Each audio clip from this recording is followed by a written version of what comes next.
Fala, amigo tricolor, Guga aqui. E aí, já estão todos encrespados?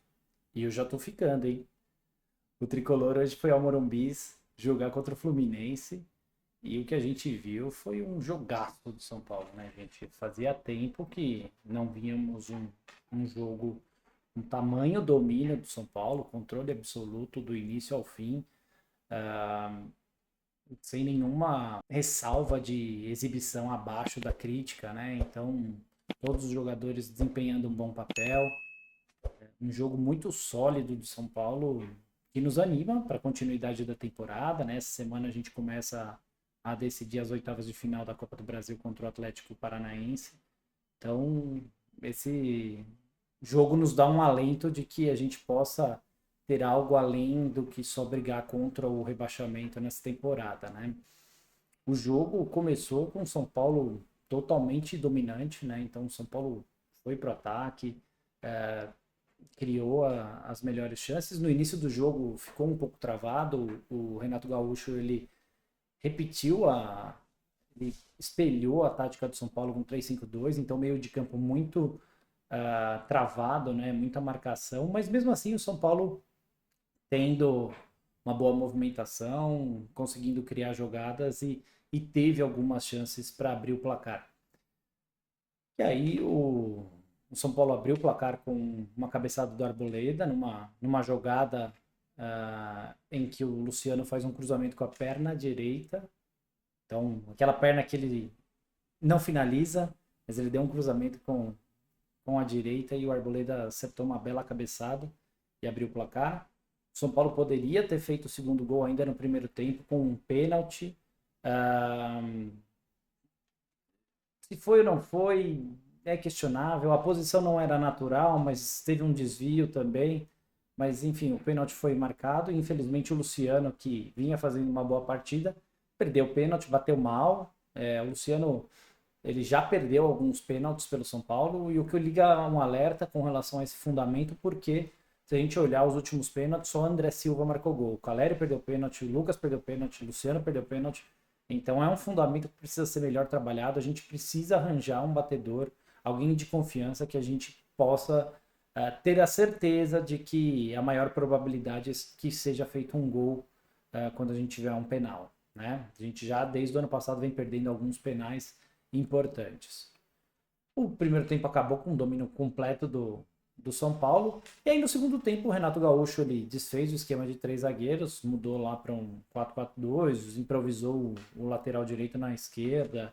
Né? E aí o Fluminense conseguiu ficar um pouco mais com a bola, mas também sem levar perigo ao gol do Rafael, gente. Então, o São Paulo, senhor das ações no campo, conseguiu criar outras jogadas, ampliou, fez o segundo gol com o Ferreirinha. Já tinha marcado um outro gol que tinha sido anulado por uma batida no braço, pelo chute do Bobadilha ter batido no braço do Luciano.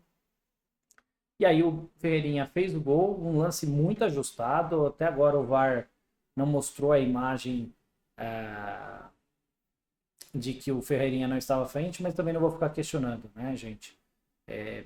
Minha opinião é que se encostar as linhas, deveria ser validado, independentemente se é a favor ou contra do São Paulo, na dúvida tem que ser pró-gol, tá? Então eu vou falar isso também quando tiver um gol do adversário contra o São Paulo. E aí, gente, o São Paulo dominando completamente as ações, o Crespo fez algumas mexidas, acredito que já pensando nos próximos jogos, né? É, ele mexeu ali um pouquinho no meio de campo, tirou também, mudou as peças do ataque, né? Então saíram Bobadilha, saiu Luciano, saiu o Enzo Dias, que vinha fazendo uma boa partida. E aí o São Paulo perdeu um pouco de volume ofensivo, mas também não sofria grandes perigos, né? Então, o Fluminense circulava muito a bola, mas não criava. Eu acredito que foi a estratégia do Crespo dar a bola pro Fluminense e especular o contra-ataque, gente. Como qualquer outro clube faria, ganhando de 2 gols de vantagem e aproveitando para poupar um pouco os jogadores. Então, num desses lances, numa achada ali, numa bobeada do Alan Franco, que Alan não pode fazer isso. Se você deixasse a bola passar, não aconteceria nada. Então, nesse lance, o Samuel Xavier aceitou um baita de um chute. Aí, não sei, o Rafael também pulou com o braço um pouco curto. Talvez estivesse um pouco frio, porque vinha assistindo o jogo de dentro de campo até então. Mas o Fluminense fez o gol, mas em momento algum ameaçou o resultado do São Paulo. Né? Então basta ver que no jogo inteiro o Fluminense finalizou duas bolas, uma que foi o gol e a outra que foi para fora. Então, assim, o Fluminense jogou bem abaixo e o São Paulo muito acima. Né? E aí depois o Crespo fez as últimas alterações, entraram o Tapia e o Sabino, né, no lugar do Alan Franco. E aí, gente, São Paulo também continuou ali numa postura mais defensiva, sem sofrer grandes perigos, e numa roubada de bola do Ferrarese, que jogou muito, o São Paulo conseguiu, com um belo passe para o Tapia, conseguiu o seu terceiro gol, uma boa finalização do Tapia. Poderia ter cruzado um lance muito parecido com aquele do jogo contra o Corinthians, mas dessa vez ele foi feliz, então que ele ganhe confiança, que ele também possa se estabelecer. E para terminar o jogo ali, o Rodriguinho quase fez um gol antológico, né, gente? Dois chapéus, mais um drible, foi levando, finalizou de esquerda e acertou um puto de um chutaço que o Fábio defendeu. O Luiz Roberto estava falando o Rodriguinho e na minha cabeça eu só estava vendo o Ronaldinho, gente. E foi um baita de um lance, realmente foi um lance muito bonito, plasticamente, e poderia ter sido um golaço, assim, para esse menino ganhar uma grande confiança. Eu espero que ele ganhe cada vez mais confiança e tente mais essas jogadas. Ele tem entrado mais com o Crespo e tem feito boas apresentações, tá? Então não tem sido aquele jogador que se esconde do jogo, ele tem participado, então isso tem sido um ponto muito positivo, né? E o São Paulo fez uma grande apresentação, gente. Hoje ninguém destoou, nem o Cédric Soares.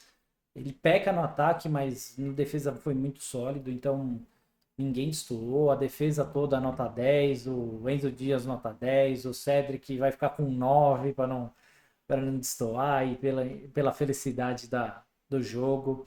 Meio de campo, o nosso Vitinha brasileiro, né? O Marcos Antônio, nota 11, o cara jogou demais. Bobadilha também começou o jogo meio desatento, fiquei preocupado, mas depois voltou ao bom nível, então fez uma boa partida também. Luciano, de novo decisivo, perdeu um pênalti, é bem verdade. Vai perder um ponto por causa disso, então vai ficar com uma nota 9. Mas fez uma grande partida. O Ferreirinha também fez uma boa participação ali, hoje numa posição um pouco diferente, de segundo atacante, mas foi bem. Eu acho que ele deu um bom desafogo, teve boas jogadas e fez o gol, então também nota 10 para o Ferreirinha. E aí ficou faltando o Alisson, né, gente? O Alisson, nessa posição um pouco mais avançado, ele não é o Alisson que foi com o Dorival, né? Mas torço muito para ele, então vai ficar também com uma nota 9. Hoje todo mundo nota alta, porque o São Paulo fez uma grande apresentação, não acho que ninguém tenha destoado. E o pessoal que entrou também manteve a boa atuação. E vou fazer aqui a ressalva do Tapia, que marcou seu primeiro gol, então nota 10 para o Tapia.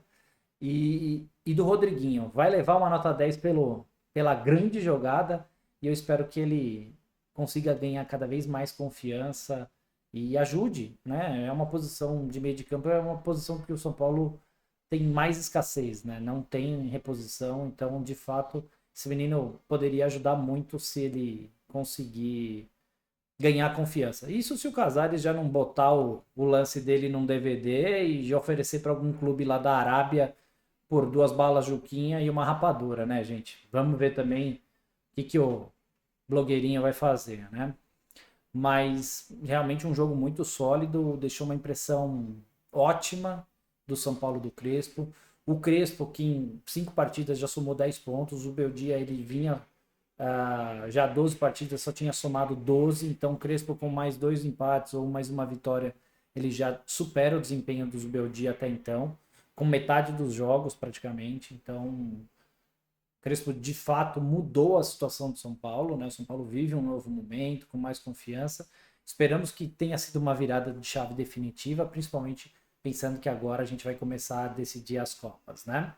Deixo minha opinião de que eu acho que o São Paulo deveria poupar jogadores contra o Atlético Paranaense, não por desmerecer o Atlético, mas porque o São Paulo tem que fazer uma opção, não tem elenco para 3 frentes. Então eu priorizaria Campeonato Brasileiro, não pode cair, e se possível tentar uma vaga a Libertadores pelo Brasileiro. E a Libertadores, gente, a Libertadores é o frisson do torcedor tricolor, então é, priorizaria essas duas competições e a Copa do Brasil, especulando e vendo o que ia dando. Se fosse conseguindo avançar, a gente ia vendo mais para frente o que faria, tá? E aí na coletiva do Crespo, gente, eu gostei muito da coletiva do Crespo, gosto do posicionamento dele de não assumir a responsabilidade de coisas que são da diretoria, como transferências, contratações, planejamento de elenco, e também não assumir responsabilidade sobre temas que são de responsabilidade do departamento médico, né? Então, lesões de jogadores. Eu tenho gostado muito, em particular, gostei muito de uma resposta que ele deu com relação ao Mike, né? Não com relação ao Mike em si, né? Então, ele cita que o São Paulo não tem outra opção, e por isso que o Cedric vai jogando mais.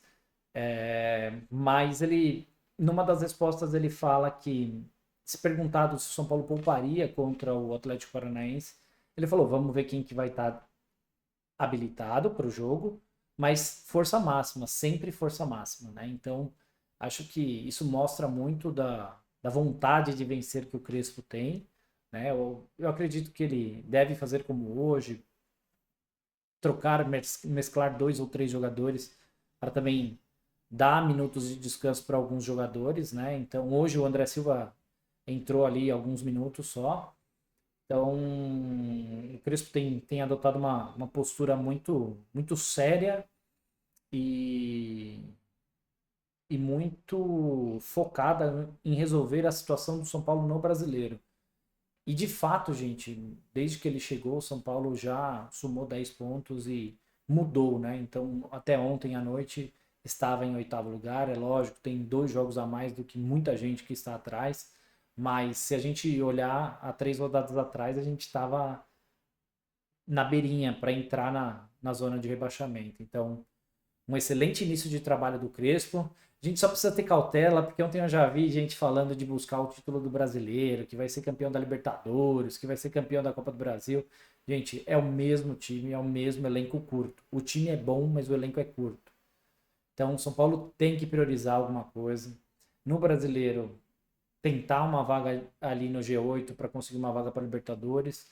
E tentar a Copa Libertadores, gente. No Copa do Brasil a gente vai especulando e vai vendo o que vai dando, né? São Paulo precisa de dinheiro, mas se começar a ter muito lesionado, a gente volta para a situação que a gente estava, né? Então é primordial e vocês veem que o time do Crespo ele tem muito vigor físico, então o descanso também é importante para esses atletas para que não hajam novas lesões.